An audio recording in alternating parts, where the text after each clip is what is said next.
সাইদি সাহেব যদি তার সব কিছু বাদ দিয়ে শুধু শেষ বয়সে বলতেন আমি আমার স্ত্রীর কাছে পরিবারের কাছে থাকবো, আমি কিচ্ছু বলবো না, জালেমরা ওনারে জামায়া ধরে রাখতো। আমি নিজে তার মুখে শুনেছি, আমারে বলছে হামজা বলেছিল যে শুধু জামাত ইসলাম ছেড়ে দিতে, আপনি কোনো দল করবেন না, আপনি পীর সাহেবের মতো শুধু মুরিদ বানাবেন, আপনার জন্য আমরা ঢাকাতে বিশাল দরবার করে দেব, শুধু মানুষ যাবে, মুরিদ বানাবেন দেওয়ানবাগের মতো এরকম ভুড়ি হবে। আমি যদি ওই দিন মেনে নিতাম, সত্যি আমি এই 13 বছর জেলে থাকতাম না।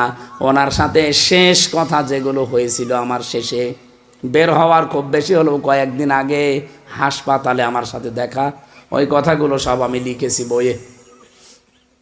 আমার ভাইরা, যেন হুমকি ধামকি না, আমাকে মেরে ফেলা ছাড়া ইসলামী রাজনীতি থেকে আলাদা করতে পারবেন না। কারণ আমি এই রাস্তায় বুঝে শুনে এসেছি, আমার আখেরাত তৈরি করার জন্য আমি নেমেছি। আমি জানি নামাজ পড়লে আখেরাত তৈরি হয়, রোজা রাখলে আখেরাত তৈরি হয়, ইসলাম এই সমাজে প্রতিষ্ঠা করার চেষ্টা করার রাজনীতি করলেও আখেরাত তৈরি হয়।